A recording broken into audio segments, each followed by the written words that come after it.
지난해에 우리가 함께 사도행전 말씀을 나누면서 사도 바울의 2차 전도 여행이 성령께서 막으심으로 인해 그가 기대하고 그가 계획했던 그러한 방법으로, 그런 방식으로 잘 이루어지지 않았던 것을 우리는 기억합니다. 예수 그리스도의 복음을 전하기 위해서 생명을 다 바쳐서 떠난 그 길인데 성령께서 계속해서 바울이 가고자 하는 그 길을 막으셨습니다. 하루, 이틀도 아니고 소아시아 지역을 가로질러서 관통해 가는 그 몇 달 동안 바울은 자신이 계획하고 기대했던 그 어떤 전도의 열매조차 보지 못한 채 계속해서 하염없이 걷기만 해야 했습니다. 이토록 성령께서 바울의 복음 전파의 길을 막으신다는 것에 대해서 당사자인 바울은 물론 오늘날 그 대목을 읽는 그 성경 말씀을 대하는 우리들도 선뜻 잘 이해가 되지 않습니다. 사실 성경을 읽다 보면 이러한 이해가 되지 않는 부분들이 꽤 자주 등장합니다. 약간의 조언을 드리자면 이렇게 성경을 읽다가 이해가 되지 않는 그 말씀을 만나게 될 때 그 말씀 앞에서 우리는 잠깐 멈춰서서 깊은 묵상으로 들어갈 필요가 있습니다. 잘 풀리지 않고 이해가 되지 않을 때 인내심을 가지고 하나님 앞에 물어보는 시간을 가지는 것입니다. 인터넷을 찾아보거나 누군가에게 바로 물어보는 것보다 일단은 좀 묵상하면서 그 말씀을 묵상하면서 하나님 앞에 계속해서 여쭈며 나아가는 것입니다. 이렇게 하면 뜻하지 않은 시간에 살아계신 하나님께서 우리에게 다가오십니다. 친히 사랑하는 아들과 딸에게 다가오셔서 당신의 말씀의 그 뜻을, 그 의미를 우리에게 설명해 주십니다. 그리고 깨닫게 하십니다. 하나님 당신이 어떤 하나님이신지 말입니다. 이것은 성경을 읽는 가장 재미있는 부분이라고 저는 자신할 수 있습니다. 살아계신 하나님과의 교제가 그 가운데 일어나기 때문입니다. 저는 여러분들이 이러한 재미를 놓치지 않으시기를 바랍니다. 단순히 성경을 배우려고만 하는 것에서 멈추지 마시고 삶의 교훈을 얻고 그 의미를 깨치는 것, 말씀을 암송하는 것 그 정도에만 멈추지 마시고 때때로 호흡을 길게 하시면서 성경의 말씀과 씨름하면서 묵상하고 기도하는 그 시간들을 꼭 가져보시기를 바랍니다. 내게 다가오셔서 깊은 감동으로 또 응답해 주시는 나의 하나님을 만나실 수 있을 것입니다. 바울의 길을 막으셨던 성령님께서는 바울이 드로아라고 하는 곳에 도착하자 하나님께서 바울에게 하나의 환상을 통해서 그가 유럽 대륙으로 넘어가기를 그리고 그곳에 있는 마케도니아 사람들과 유럽 사람들에게 복음을 전할 것을 말씀해 주셨습니다. 이것은 단순한 명령이라기보다는 그 마케도니아 땅에 있는 영혼들을 향한 주님의 안타까운 마음을 환상을 통해 바울로 하여금 보게 하신 것이라 할 수 있습니다. 이 환상을 통해서 바울은 에게해를 건너서 유럽 땅으로 곧장 들어가게 됩니다. 그리고 첫 도시인 빌립보를 지나서 두 번째로 데살로니가라는 도시에 이르게 됩니다. 데살로니가는 로마에서 아시아까지 이어지는 로마 제국의 주요 간선도로였던 에그나티아 가도 위에 위치하고 있는 도시였기 때문에 소위 동서양의 그 교역의 중심지였습니다. 교통과 상업에 있어서 아주 중심적인 역할을 하는 도시였습니다. 인구 20만 명의 마케도니아 지방의 행정 수도로서 이 데살로니가는 선교 전략상으로도 아주 중요한 도시였습니다. 3주에 걸친 바울의 전도를 통해서 데살로니가 교회가 세워집니다. 하지만 바울을 미워하는 유대인들이 불량배까지 동원해서 바울과 그와 함께 했던 실라를 위협함으로 그들은 밤을 틈타서 옆에 있는 도시인 베레아라는 곳으로 피할 수밖에 없었습니다. 너무 급하게 데살로니가를 떠나야만 했던 바울은 이제 막 생겨나기 시작한 이 데살로니가 교회가 걱정되었습니다. 유대인들의 핍박을 이들이 버텨낼 수 있을지, 혼란스럽기 그지없는 이 대도시에서 거룩한 주님의 교회로서 세워져 갈 수 있을지 바울은 데살로니가 교회에 대한 걱정이 이만저만이 아니었습니다. 이제 막 걸음마를 띈 어린아이와 같았던 데살로니가 교회를 향한 그 바울의 염려와 사랑은 데살로니가 교회에 보낸 2번의 편지에 고스란히 담기게 됩니다. 그 2번의 편지가 바로 데살로니가 전서와 후서입니다. 오늘 우리가 함께 읽은 본문은 바울이 이 데살로니가 교회에게 쓴 첫 번째 편지에서 후반부에 속합니다. 교회의 혼란에 대한 바울의 가르침을 담고 있는 본론을 지나서 여러 가지 당부의 말로 결론을 맺고 있는 부분입니다.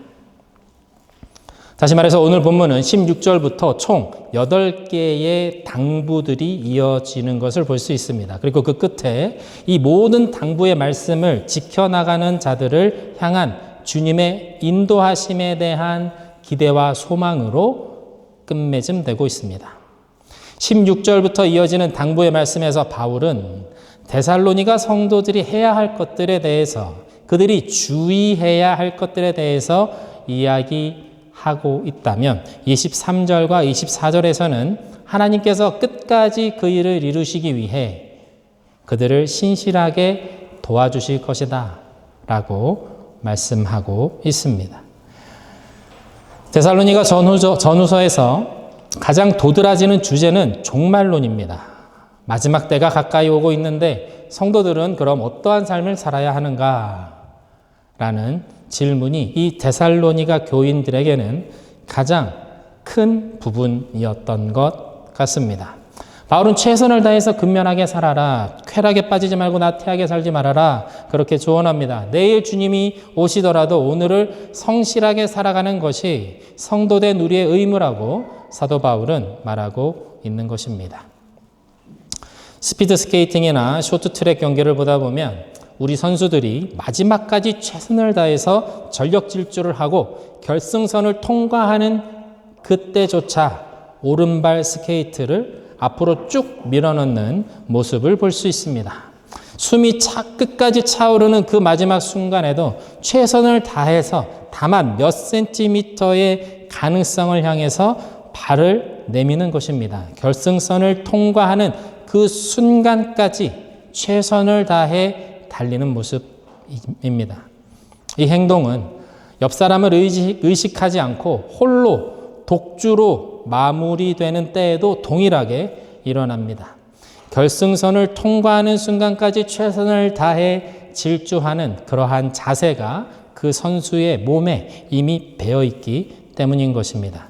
영적인 삶도 그러한 것 같습니다. 인생의 결승선을 통과하는 그 순간까지 우리는 우리의 삶을 경건하게 절제하며 또한 분별하며 최선을 다해 살아가야 합니다.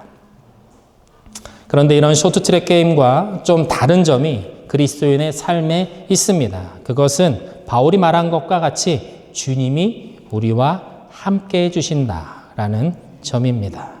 마지막 순간까지 주님께서 우리를 이끌어 주시고 성장하게 하시고 우리를 가르쳐 주신다라는 것입니다. 홀로 절대로 내버려 두지 않으신다라는 것입니다. 그렇다면 우리는 이런 질문을 할 수 있겠습니다. 최선을 다하는 것과 주님이 이끄시는 것, 그 경계점은 어디인가? 신앙생활은 내가 하는 것인가? 아니면 주님이 해주시는 것인가? 정답은 정확하게 무자르듯이 나눌 수 없다입니다. 같이 섞여 있습니다. 그래서 사도 바울도 이 두 가지를 같이 말씀하고 있는 것입니다. 주님이 하시겠지, 이제 주님이 곧 오시는데 라며 일하지 않는 사람들에게는 먹지도 말라라고 호통을 치는 것이 사도 바울입니다. 우리에게 주신 삶은 우리의 선택과 책임의 영역에 하나님께서 맡겨주신 부분이 있습니다. 주님께서 우리에게 우리 몫으로 맡겨주신 부분이 있습니다. 우리가 최선을 다해서 가꾸고 우리가 최선을 다해서 지켜가야 하는 부분입니다.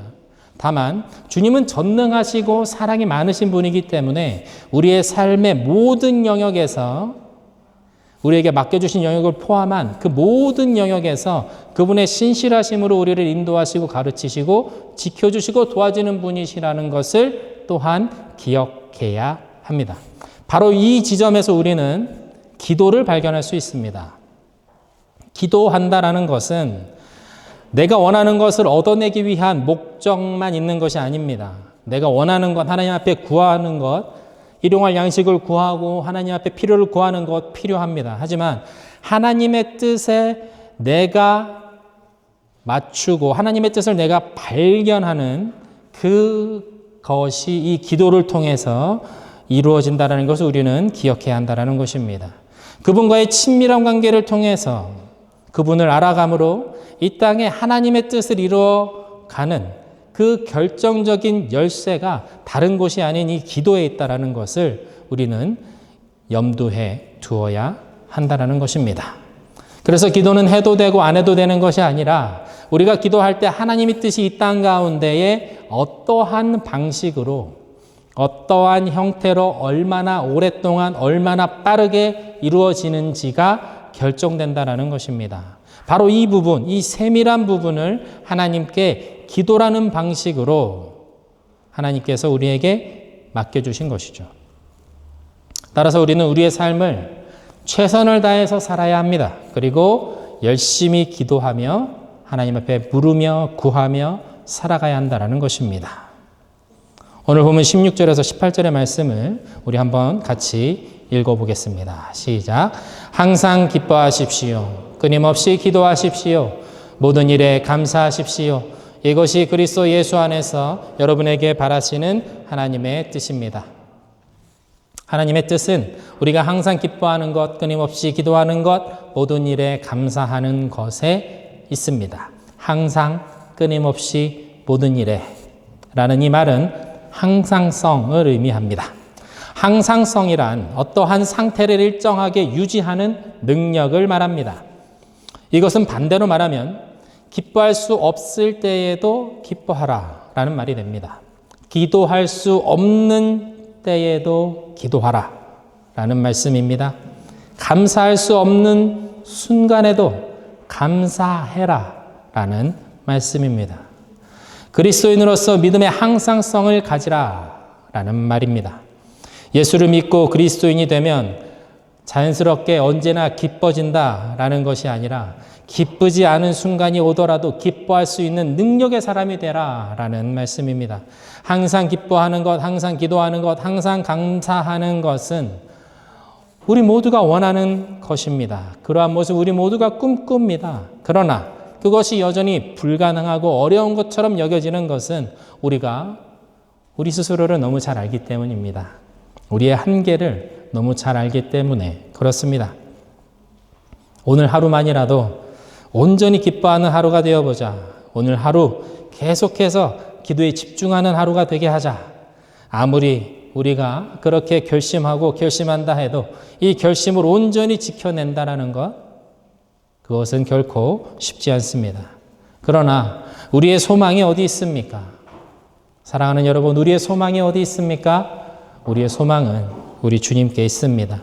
예수 그리스도께 있습니다. 잘 되지 않을 때, 기도할 수 없을 때, 기뻐할 수 없을 때 주님께 나아가고 주님을 바라보며 주님을 의지하는 것입니다. 신실하신 주님께서 우리가 할 수 없는 불가능한 일들을 친히 이루실 것이라고 사도 바울은 말해주고 있는 것입니다. 바울은 우리 각자가 거룩한 삶을 살아내기 위해서 할 수 있는 한 애를 쓰고 노력해라 라고 도전합니다. 사람마다 말씀을 해석하고 순종하는 방식, 그것은 다 다릅니다. 그러나 하나님께서는 모든 사람들의 그 수고와 노력에 함께 하시는 줄로 믿습니다. 각 사람의 수고와 노력을 하나님께서는 인정해 주십니다. 그리고 주님이 원하시는 방식으로 각 사람의 그 특성과 각 사람의 때에 맞게 그 모습을 주님이 원하시는 그 형상대로 주님은 그 사람을 빚어 나가십니다. 그래서 우리는 쉽게 어떤 사람을 정죄할 수 없는 것입니다. 누가 누구를 판단할 수 없는 것입니다. 우리가 보기에 누구는 조금 느리게 오기도 하고 어떤 사람은 너무 멀리 돌아서 오는 것처럼 그렇게 보일 때가 있습니다. 그러나 그 모든 최종적인 판단은 주님께 있는 것입니다. 누구도 자랑하지 못하게 함이라. 하나님을 아는 사람이라면 주님의 도우심 없이 살아갈 수 없다라는 것을 그렇게 고백하며 살아가는 사람이라면 절대로 자랑하지 못합니다. 판단하며 정죄하지 못한다라는 것입니다. 각 사람을 향한 주님의 계획하심을 믿는다면 우리가 할 수 있는 것은 서로를 위해 격려하며 기도해 주는 것입니다. 주님이 친히 이끌고 계시다는 그 믿음으로 최선을 다해서 함께 믿음의 길을 계속해서 걸어나가는 것입니다.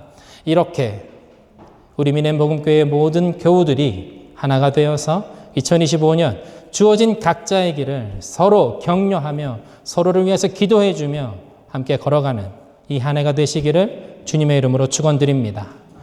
우리에게 기대하시는 하나님의 뜻은 기뻐하는 것, 기도하는 것, 감사하는 것. 거기서 끝나지 않습니다. 19절에서 22절의 말씀 같이 읽어보겠습니다. 시작. 성령을 소멸하지 마십시오. 예언을 멸시하지 마십시오. 모든 것을 분간하고 좋은 것을 굳게 잡으십시오. 갖가지 모양의 악을 멀리 하십시오. 이 말씀을 읽으면서 제가 깨달은 것은 이 모든 말씀이 서로 유기적으로 연결되어 있다는 것입니다. 각각의 말씀과 의미를 하나씩 떼어서 생각하는 것이 아니라는 것입니다.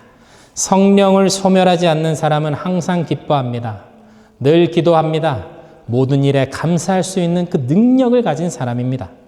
예언의 말씀을 멸시하지 않는 사람은 모든 것을 지혜롭게 분별함으로 악으로부터 자신을 지켜낼 힘이 생겨납니다.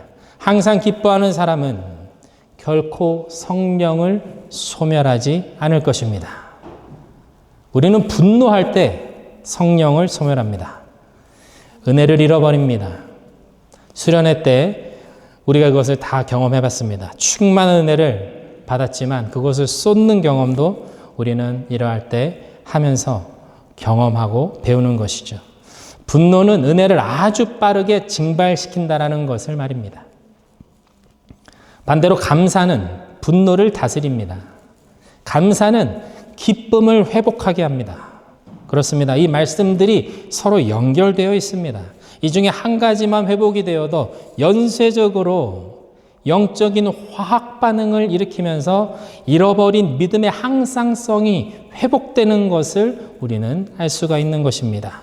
한 번에 한 가지씩 정복해 나가는 것이 아닙니다. 16절부터 22절까지 이어지는 이 8가지 모두가 연결되어 있기 때문에 이것이 무너지게 되면 다 같이 무너지게 되고 이것이 회복될 때면 하나만 회복돼도 이 8가지 모두가 단번에 회복되는 것이 영적인 원리라는 것입니다.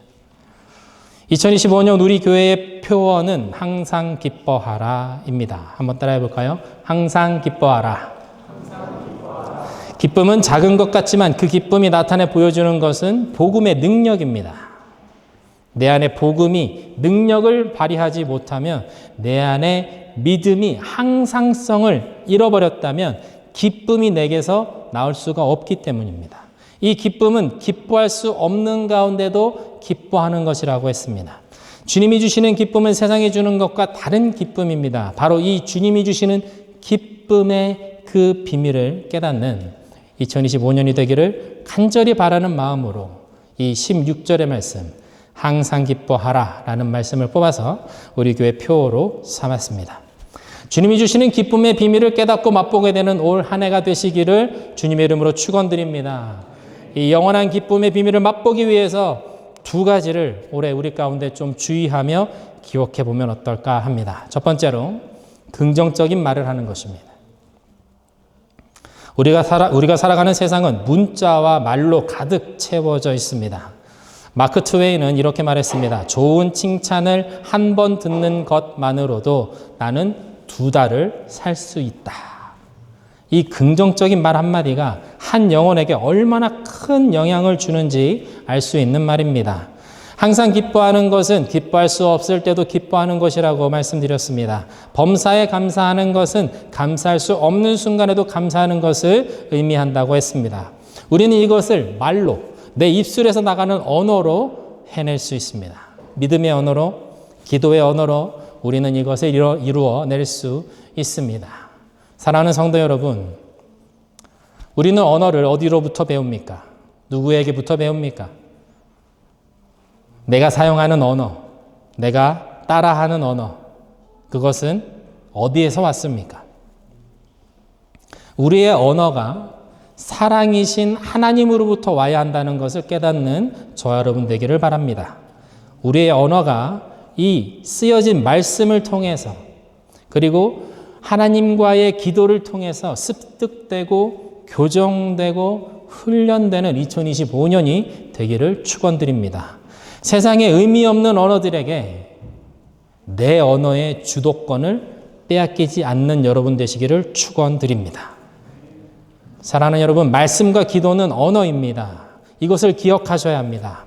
말씀과 기도를 통해서 긍정적인 언어로, 사랑의 언어로, 믿음의 언어로 나의 언어의 습관들을 바꿔가는 여러분 되시기를 바랍니다.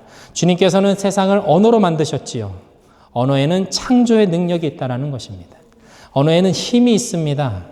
세상의 절망과 좌절과 슬픔 속에 하나님 나라의 기쁨과 감사와 회복을 말하는 주님의 귀한 믿음의 자녀들 다 되시기를 주님의 이름으로 축원드립니다. 두 번째로는 환경을 넘어서는 믿음의 선포를 하는 것입니다. 우리의 기도가 현실에 머물지 않고 미래를 향해야 할 때가 더 많습니다. 살다 보면, 기도해 보면 우리의 기도는 항상 미래를 향해 있다는 것을 우리는 기억할 필요가 있습니다. 선포되는 말씀은 과거가 아니라 오늘도 아니라 미래를 향한 말씀입니다. 사랑하는 성도 여러분, 우리 앞으로 나아가게 하는 말씀, 우리를 앞으로 나아가게 하는 말씀은 선포되는 그 말씀에 있음을 믿으시는 여러분들 되시기를 축원드립니다. 내가 주님을 온전히 기뻐하는 존재가 되기를 원하십니까? 상황을 넘어서는 믿음으로 주님께 담대하게 나아가는 그런 다윗과 같이 용기 있는 믿음의 사람이 되고 싶으십니까? 먼저 나에게 그것을 선포하시길 바랍니다. 나는 주님을 기뻐하는 자다. 나는 주님을 노래하는 자다. 나는 절대로 세상 앞에 무릎 꿇지 않으며 영원한 하나님 나라를 향해서 나아가는 자다. 이렇게 나 자신에게 믿음으로 선포하는 저와 여러분 되시기를 축원드립니다. 우리 한번 따라해 볼까요? 나는 주님을 기뻐하는 자다. 나는 주님을 찬양하는 자다. 그렇게 선포하며 나아가는 여러분 되시기를 축원드립니다. 우리 아이들이 때때로 세상에 살다 보면 세상의 기에 눌리는 때가 있는 것을 제가 봅니다. 아이들의 삶에서도 마냥 좋은 날만 있는 것은 아니더군요. 그때 저는 아이들이 학교에 가기 전에 시무룩해 있는 아이들을 바라보면서 이렇게 이야기합니다. 아빠를 따라해라. 나는 하나님의 자녀다. 그럼 아이들이 따라합니다. 하나님께서 나에게 힘과 지혜를 주신다. 하나님께서 오늘 나와 함께 하신다. 그렇게 아이들이 따라하면, 아이들이 그렇게 따라서 선포하는 그 순간에 우리 아이들의 눈에 빛이 나는 것을 보게 됩니다. 자신감으로 채워지고 입가의 웃음이, 그 여유로움이 다시 회복되는 것을 보게 됩니다. 이것이 세상에서 말하는 자기 최면, 정신승리, 그런 수준의 것이 아닌 것입니다. 이것은 십자가 부활의 능력으로 우리에게 주신 하나님의 자녀의 권세를 사용하는 것입니다. 사랑하는 성도 여러분, 믿음의 선포는 능력입니다. 그 안에는 엄청난 파워가 있습니다. 주님께서 우리에게 내 믿음대로 될 것이다. 내 믿음대로 될 것이다 말씀하셨습니다. 믿음은 우리를 그 상황에서 자유롭게 합니다. 담대하게 합니다. 믿음을 가지고 그 믿음을 선포하는 저와 여러분 되시기를 주님의 이름으로 축원드립니다. 2025년 새해에는 이곳에 계신 모든 분들이 살아계신 하나님을 더욱 깊이 만나시기를 축원드립니다. 항상 기뻐하고 쉬지 않고 기도하고 범사에 감사함으로 성령을 소멸하지 않고 예언을 멸시하지 않으며 선과 악을 분별하여 악을 멀리하고 그리스도인으로서 거룩함을 지켜내므로 주님께 영광과 기쁨이 되는 자녀들이 다 되시기를 주님의 이름으로 축원드립니다. 우리가 기도하며 애쓰고 몸부림칠 때 오늘 말씀에서 뭐라고 말씀하십니까? 주님께서 우리를 붙잡으시고 이 믿음의 여정을 완주할 수 있도록 이끌어 주신다라는 것입니다. 담대하게 기쁨 가운데 거하시는 올 한 해가 되시기를 바랍니다. 우리 함께 찬양하며 기도하면 좋겠습니다.